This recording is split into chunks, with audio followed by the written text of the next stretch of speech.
Hello दोस्तों, मैं हूं आपकी Liza and welcome to our channel. और मैं आ गई हूं लेके कि आपके लिए अप्रैल का जो महीना है ये कैसा जाने वाला है। सो हम देखने वाले हैं एरीज़ के लिए, यानी कि मेष राशि वालों के लिए। सो ये आप अपनी सन मून राइजिंग तीनों के हिसाब से देख सकते हो। सो आइए देखते हैं कि क्या होने वाला है एरीज़ के लिए in the month of April.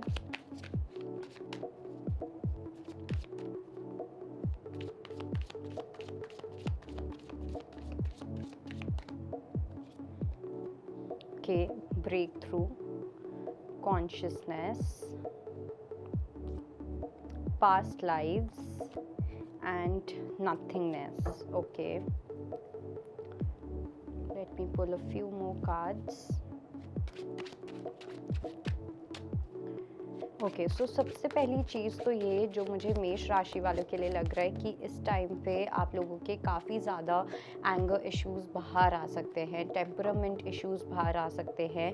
And issues भी क्या, मतलब मुझे ऐसा फील हो रहा है कि इस पूरे महीने में ना आपको बहुत सारी ऐसी चीज़ों में फ़ील होगा कि आपके साथ शायद से वो जस्टिस नहीं किया जा रहा है, आपको एक इक्वल ट्रीटमेंट नहीं दिया जा रहा है। कहीं ना कहीं मुझे ऐसा लग रहा है कि आप अपने काम में भी इतने ज़्यादा बिजी होने वाले हो कि आप अपने लिए टाइम नहीं निकाल पाओगे, जिसकी वजह से फ्रस्ट्रेशन लेवल जो है वो मुझे काफ़ी ज़्यादा दिख रहा है। काफ़ी शॉर्ट टेम्पर्ड होते हुए दिख रहे हो आप मुझे एरीज इस महीने के अंदर। और ऐसा भी होगा कि आपको अपने कंफर्ट जोन से भी बाहर निकलना पड़ेगा। ओके, स्पेशली चाहे वो आपका काम हो, वो आपकी कोई पर्सनल ग्रोथ हो, कुछ भी हो सकता है। तो उस चीज़ को लेके आपको काफ़ी ज़्यादा प्रिपेयर्ड रहना है। और साथ में आप मुझे काफ़ी स्टबर्न होते हुए भी दिख रहे हो। एक वो रिजिडिटी मुझे यहाँ पे फील होती हुई दिख रही है कि कोई भी आपको कुछ बोलेगा या आपसे कोई एक काम करवाना चाहेगा या कुछ भी, तो आप वहाँ पे अपने काफ़ी ज़्यादा आप वहाँ पे स्टबर्न हो सकते हो। लोगों के साथ ट्रीट करने में, उनके साथ टाइम स्पेंड करने में आपकी रिजिडिटी बाहर आ सकती है। ऑल्सो विद दैट आपको ये भी बोला जा रहा है कि आप मुझे इस महीने में काफ़ी डिटैच्ड दिख रहे हो। ठीक है, इट्स लाइक आपका जो पूरा ध्यान होता हुआ दिख रहा है ना, वो ऐसा लग रहा है कि आप इतने सेल्फ सेंटर्ड होने वाले हो इस महीने में कि आपका पूरा ध्यान ही अपने ऊपर होने वाला है, सिर्फ अपनी एनर्जीज़ के ऊपर होने वाला है। तो आप कोई भी नॉनसेंस टॉलरेट नहीं करने वाले हो बाहर से किसी की भी। साथ साथ मुझे ये भी लग रहा है कि इस महीने के अंदर कुछ ऐसे लोग हो सकते हैं जो आपकी इनोसेंस का फ़ायदा उठा सकते हैं, जो आपकी प्योरिटी का, या अगर आप लोगों के साथ ऑनेस्ट होते हो, उस ऑनेस्टी का कहीं ना कहीं फ़ायदा उठाया जा सकता है। तो इस प्रोसेस के अंदर आपको इतना ज़्यादा लेट गो नहीं करना है। अगर अभी तक आप चीज़ों को लेट गो करते आए हो, लोगों को फॉरगिव करते आए हो, इतना ज़्यादा आप उनको शायद से अपनी बाउंड्रीज़ मेंटेन करने में आप इतने ज़्यादा शायद से अच्छे नहीं हो, तो यहाँ पे आपको वो चीज़ डेफिनेटली करनी पड़ेगी। कुछ ऐसे इल्यूजन, कुछ मास्क, ओवर थिंकिंग, ऐसी एनर्जी भी काफ़ी ज़्यादा क्रिएट होती हुई दिख रही है। काफ़ी कन्फ्यूजन क्रिएट होती हुई दिख रही है। ओवर एनालाइज करना, चीज़ों को ओवर थिंक करना, या फिर लोगों का जो परसेप्शन होगा, लोगों के एक्शंस आपको बहुत ज़्यादा कन्फ्यूजन में डाल सकते हैं, which may lead to some kind of manipulation.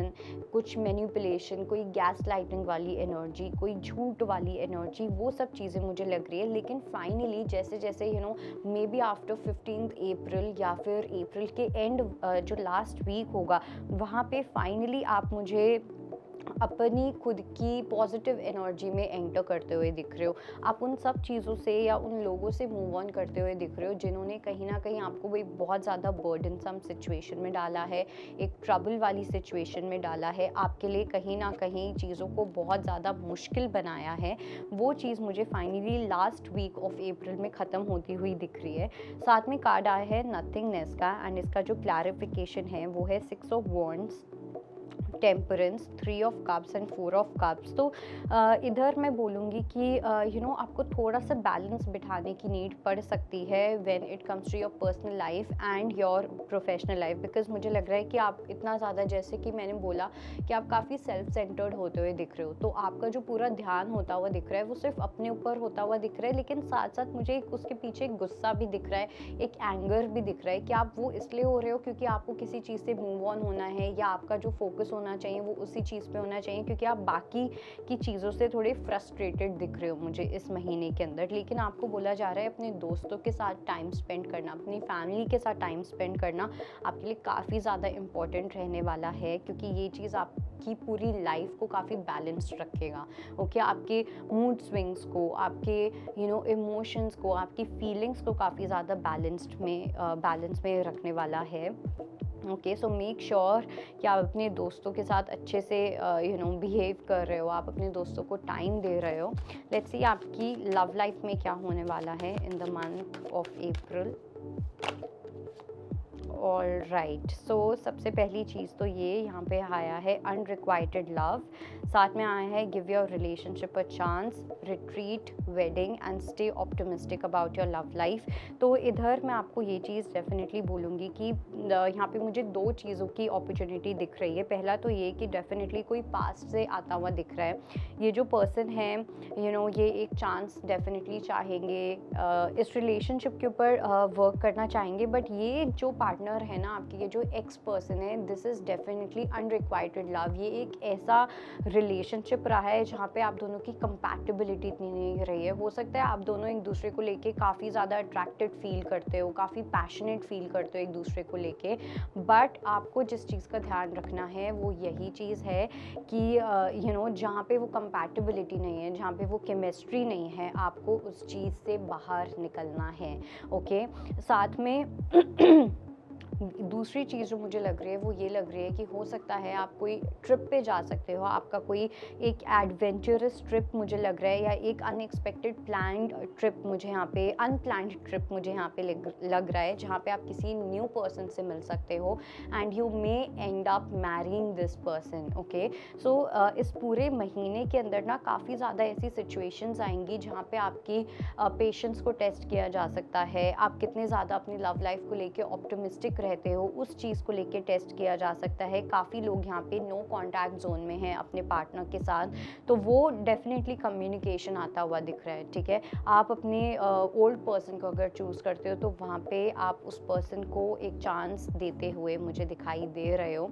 Now let's see कि हमारे एंजल्स क्या बोलना चाहते हैं। Big happy changes, so definitely this I think has to do with your relationship, आपकी रिलेशनशिप को लेके कि अगर आप पास्ट पर्सन के साथ जाते हो तो डेफिनेटली इस बार चीज़ें काफ़ी पॉजिटिव रहेंगी, लेकिन कंपैटिबिलिटी का आपको ध्यान रखना है। सो ये थी आपकी रीडिंग एंड आई होप आपको कुछ ना कुछ क्लैरिटी मिली हो। बाकी मैं मिलूंगी आपको कल फिर से, तब तक के लिए बाय बाय, टेक केयर। अगर आपको हमारा ये वीडियो पसंद आया हो तो हमारे चैनल जीवांजलि को सब्सक्राइब करें